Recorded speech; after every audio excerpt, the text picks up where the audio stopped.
Hey guys, welcome back to my channel. So today I thought it would be fun to rank the most popular romance books that I have read. So I went to my Goodreads and I sorted my books based on the total number of ratings that they have, and I picked out the top 25, I think, romances that had the most ratings. So these aren't necessarily the best romances, they're just the ones that are the most popular. And I know that I'm like months too late on this tier ranking trend, but I'm gonna do it anyways. So obviously this is all like my own opinion, and I will link this tier ranking that I made down below. So I would love it if you guys would make your own and send them to me, because I'm sure everybody's gonna disagree with me. So let me quickly go through the categories that I picked, so how I will be ranking all of these. So the first one is She Is the Moment. She's an icon. She's a legend, and she is the moment. These are gonna be the ones that are just the top tier. My personal best out of these lists. They are transcendent. They are iconic. Then we have Pretty Legendary. Pretty legendary, if you ask me. I love it. And this era will always have such a close place in my heart. These are gonna be ones that I thought were amazing, legendary, but not necessarily iconic. They're just one step below She Is the Moment. Then we have I Don't Know What She's Saying, But I Am Living. I don't know what the fuck she's saying, but girl, I am living. So these are ones that I didn't 100% love, maybe I didn't understand, maybe they didn't work 100% for me, but I still enjoyed them, and I'm still living. Then we have Where's the Flavor? Where's the flavor? Where's the flavor in this? So this one, very self-explanatory. These are just romances that are bland. They don't have a lot of spice. They don't have a lot of flavor. So again, not completely bad, but just not exciting, not great. Then we have I Don't Hate It. I just don't like it at all, and it's terrible. I don't hate it. I just don't like it at all. And it's terrible. So again, self-explanatory. These are ones that just I didn't like. They didn't work for me. Then we have I Have No Memory of This Place. I have no memory of this place. Which, these are ones that I just don't remember. Like, head empty, they're gone. I have no recollection of reading them. I can't really give an opinion on them because I just don't remember them. And then lastly, at the very bottom, we have Disgusting. Disgusting! Again, self-explanatory. These are just the ones that I hated and I wish I could erase from my mind. So I'm just gonna go through and randomly pick some. We'll start with Beautiful Bastard by Christina Lauren, because this was the most rated romance. And I have no memory of this. I know that I read it.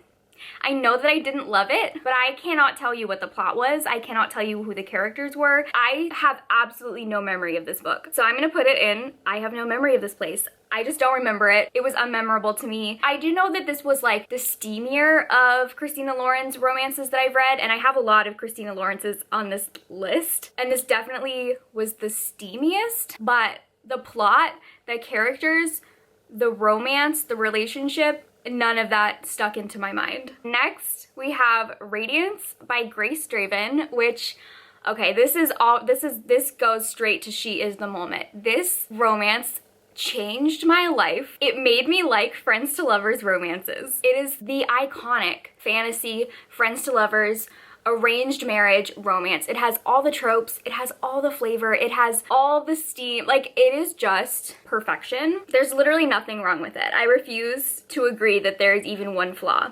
It's perfect. Let's do Tessa Dare's romances. So we have the first book in the Spindle Cove series. You guys know Tessa Dare is my favorite romance author. I've read all of her books. I think that the Spindle Cove series is definitely her weakest series. It was her earliest one, and I think that her writing just progressively gets better. So this one, oh, I don't know where to put this one. The series was definitely a mixed bag for me. I hated the first book, and then the rest of the series, I think I gave like 3-4 stars to each book. So I think I'm gonna put this one as I Don't Know What She's Saying, But I'm Living, because not all the books worked for me, but they were still better than a lot of other historical romances that I've read. I think that Tessa Dare, even at her worst, is better than most people's best. So I'm gonna confidently put it there. Then we have her Castles Ever After series, which definitely got better. This was the first series by her that I read, and it's where I personally would recommend people to start because it's not her best, but it's not her worst. So I'm gonna put this one at pretty legendary. And then obviously you can see where we're going here. Then we have her Girl Meets Duke series, which I think this is just top tier Tessa Dare. This is her series. Every book in the series is iconic. The most recent book in that series is by far her best book. She's just progressively getting better, and I'm gonna put that as she is the moment. All right, next we have Roomies by Christina Lauren, and this, I think this one was the first Christina Lauren book that I ever read, and I didn't love it. I think I'm gonna leave it at Where's the Flavor?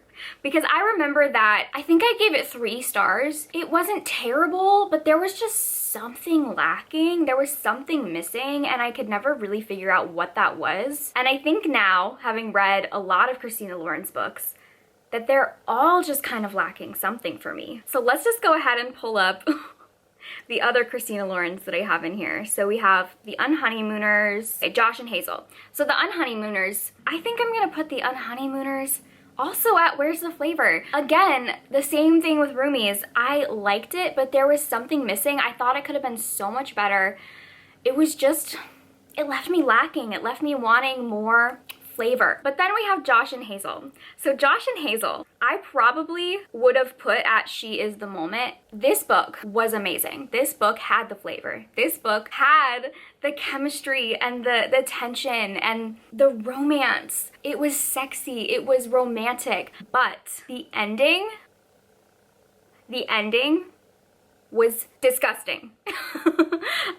So I think I would put Josh and Hazel down to pretty legendary. This one I don't know, I'm struggling with. If it hadn't been for the ending, it would definitely be She Is the Moment. So I'll dock it down to pretty legendary because the rest of the book was still great, but that ending was just not it. Okay, next up is Birthday Girl by Penelope Douglas. This one's going straight up.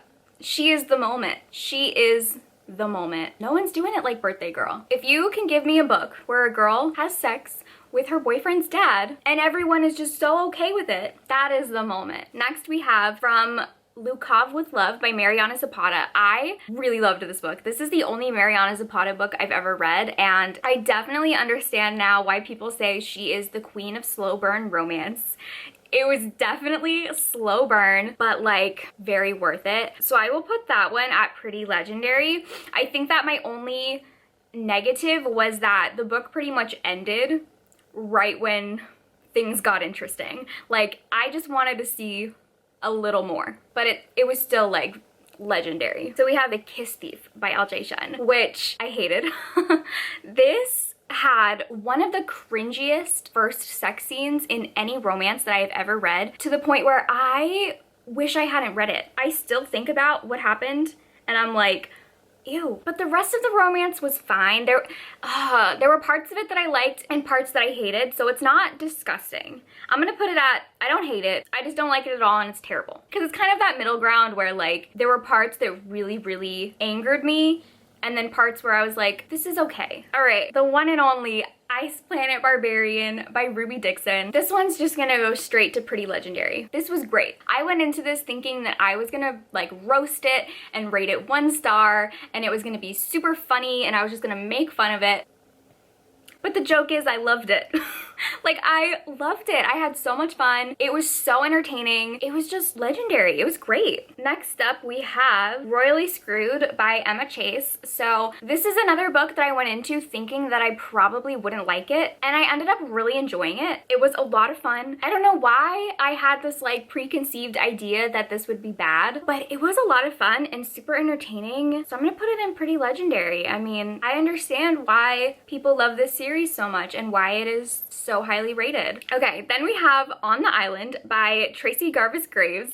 So this book is really funny to me because at one point in my life, this was like what I considered the most forbidden taboo romance that I had read, because it's between a student and a teacher. I was like, oh my god, the scandal. Like this is literally what I would have considered a forbidden taboo romance, and now I'm like, okay, but how about a girl who fucks her boyfriend's dad?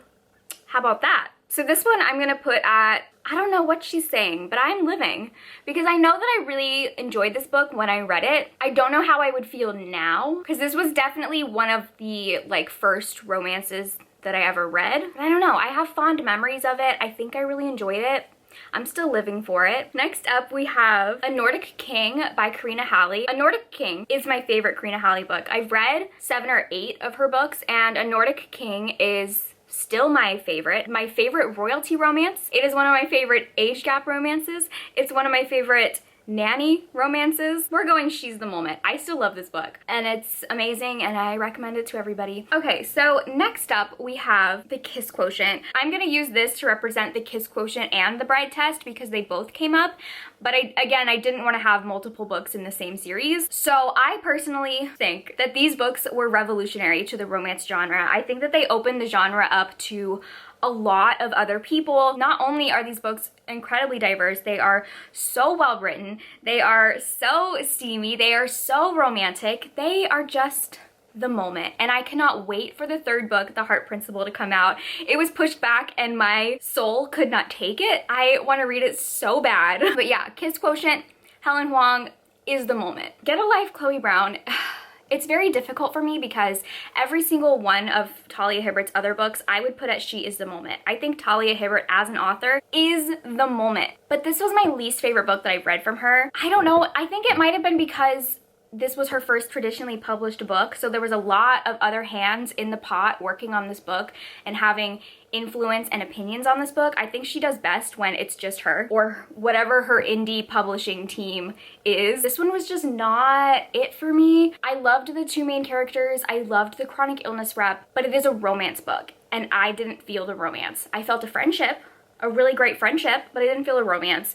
I'm gonna put this in, I don't know what she's saying, but I'm living, because the romance part of it, not it for me. But the characters, Chloe was amazing. Red was amazing. The chronic illness rep was the best chronic illness rep that I've ever read in my life. It brought me to tears. So there were parts of it that I was living for it, and there was other parts that I wasn't here for. Which makes me sad that this is her most popular romance. This is the one that like tens of thousands of people are reading. Like, I think this had 40,000 ratings, and then when you compare that, all of her other books are like under 2,000 ratings. You guys, if you read Get a Life, Chloe Brown, and you're not reading her other books, y'all are sleeping on them. Her other books are amazing just because they don't have an illustrated cover. Okay, next we have another very popular book, The Hating Game by Sally Thorne. This one I'm a little bit conflicted about because I think that in the romance community, for the romance community, this book is the moment. This book, again, like The Kiss Quotient, got so many people interested in romance who weren't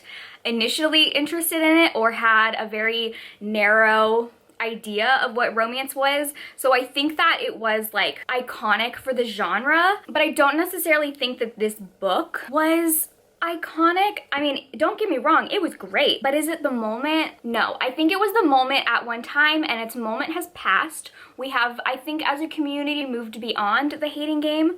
There are so many other romances that are just as good, if not better. I'm gonna put it at Pretty Legendary because it is great, but I think we've moved beyond The Hating Game. Let's pull up another really popular one, The Wedding Date by Jasmine Guillory. I have very mixed feelings about Jasmine Guillory. So The Wedding Date, I've read The Wedding Date and The Proposal. Both of them showed up on this list. I'm just using The Wedding Date to represent this whole series. When I read The Wedding Date, I think I gave it 3 stars. I enjoyed it. Wasn't my favorite, but it wasn't bad. The thing with Jasmine Guillory is that of all the romances that I've read, and I've read a ton of romances by Black authors, she was by far the one that had the most popularity. The one, all of her books came up in this top 25 list. It's no secret, she's very popular. She's very well beloved. I don't know if she's well beloved. She's well read. Lots of people read her books. What annoys me about her is that she seems to not want to give credit where credit is due to other Black romance authors who came long before her, who have been paving the way, specifically being Miss Beverly Jenkins, who has been doing this so much longer than most people. So I think I'm gonna put this one at Where's the Flavor? It just was just bland. And I remember in both of her books that I've read, the sex scenes were fade to black, and I'm just like, I'm sure there's some people out there who when they pick up an adult romance, they don't want sex scenes. That could never be me. That will never be me. Which this is another thing that we could talk about. Of all of these books, I think there's only 3 authors here of color. We have Helen Huang, Talia Hibbert, and Jasmine Guillory. And obviously this is limited to what I've read, but I think that I read a pretty diverse range of romances. I read a lot of romances from authors of color, and these are the only 3 authors that came up in the top 25 most popular ones, which is no coincidence. All right, next up we have Reaper's Property. Reaper's Property, sorry. I don't have my glasses on. These are kind of hard to read. By Joanna Wild. This book is another complicated one for me because I did not like this book, but I think that I would like other books in this series. It just, these 2 main characters didn't do it for me. It's an automatic no for the love interest being named Horse. Automatic no. Like, imagine having sex with someone and having to moan the name Horse. No. I'm gonna put that in. I don't hate it. I just don't like it at all, and it's terrible. Okay, I've been avoiding picking these Colleen Hoover books because I feel like of any books in this list, these are the ones that people are gonna hate me for. So let's pull them out. November 9, Confess. There was a time in my reading life where Colleen Hoover was my favorite romance author. And then I read these 2 books and I realized I hate straight men. No, these 2 books were just gross to me. Confess really frustrated me because the love interest basically has a secret he's keeping the entire book from the main character, and then the book ends and he never tells her. And also he did this really creepy thing where every time they had sex he would like say he deserves her, just like over and over, like, I deserve you, I deserve you. And it was ugh. No. So I'm gonna put that one as, I don't hate it, I just don't like it, and it's terrible because there were parts that I liked and then parts that really grossed me out.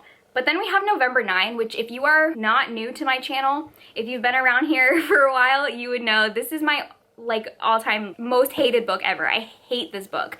I don't often say that I hate a book. I hate this book. I think that the love interest deserves to be locked up. He deserves to be locked up forever. Like, something that he did is so unforgivable to me, and I don't understand how anyone can think it's romantic. I don't understand.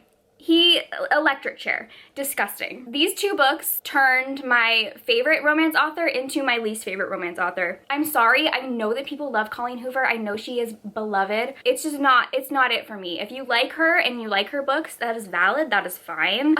Okay, next we have Red, White, and Royal Blue, which is the only queer book that came up on this list. This book I think is pretty legendary. I really loved it. I don't think it's the moment. I've read much better queer books. I am very excited for her next book. Like, I'm beyond excited for that. I think that one could be the moment. Obviously I haven't read it yet, but Red, White, and Royal Blue I thought was great. I loved it. It definitely had flaws though. I'm not gonna deny that. Yeah, it's not the moment. It's pretty legendary. Okay, next we have Transcendence, which I was shocked that Transcendence showed up on this list because I feel like nobody's read this. I don't know. I feel like every time I talk about it, nobody knows what I'm talking about or doesn't understand. Basically, it's a caveman romance. Now that we're all on the same page, it's caveman time travel romance. I think it's the moment. I think it's the moment. This is still, like, I read this years ago and it's still one of my favorite romances. I've reread it many times. I just love it, okay? If you want just like the softest boy who all he wants in life is to make this girl happy, he just wants to care for her and make her happy, no other man on this list would see his woman struggling with her period and fashion her this beautiful pad out of luxurious fur. Like, he said, girl, I got you. You got your period, I got you. I'm going to the store. I'll get you what you need. And he's iconic for it. We love him for it. Next up, we have The Deal by Elle Kennedy. I'm gonna put this one as Where's the Flavor because I thought it was good, but I don't think I understand why people love this book and this series so much. I've read other series from Elle Kennedy that I thought were amazing, and this one was just not my favorite. Honestly, I might even put it as I have no memory of this place. Yeah, you know what? I'm gonna put it as I have no memory of this place because I can't tell you one thing that happened in this book. I don't even remember what it's about. Next we have Well Met by Jen DeLuca. This book I loved. This is one of my favorite romances. I think it is so much fun. The tropes are fun, the setting is fun, it takes place in a Ren fair, and it literally is just so fun. That's like the word I can use to describe it. It's so fun. Do I think it's the moment? Not really. Also, if I'm looking at this as like the series as a whole, the second book I did not like at all. So I think that we're gonna put this at pretty legendary because Well Met was great. The second book was terrible, but I'm excited for the third book.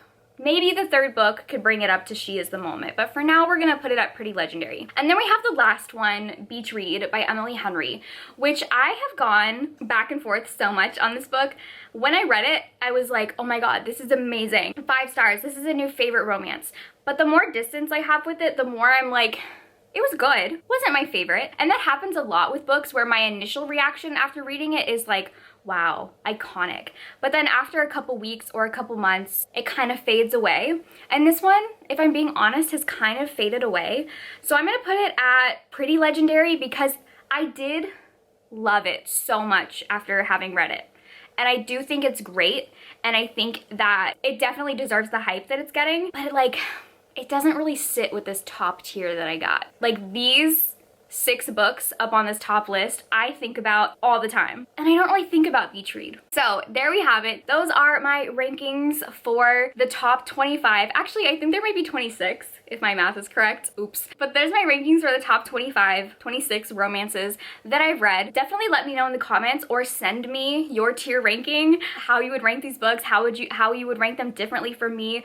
Again, like this is my own opinion, and I'm sure so many people who are watching this would have a totally different opinion than me, and that's completely valid and fine. So yeah, definitely let me know in the comments if anything surprised you or how you would rank these. What would be your top tier from this list? Thank you guys for watching, and I will see you in my next video. Bye!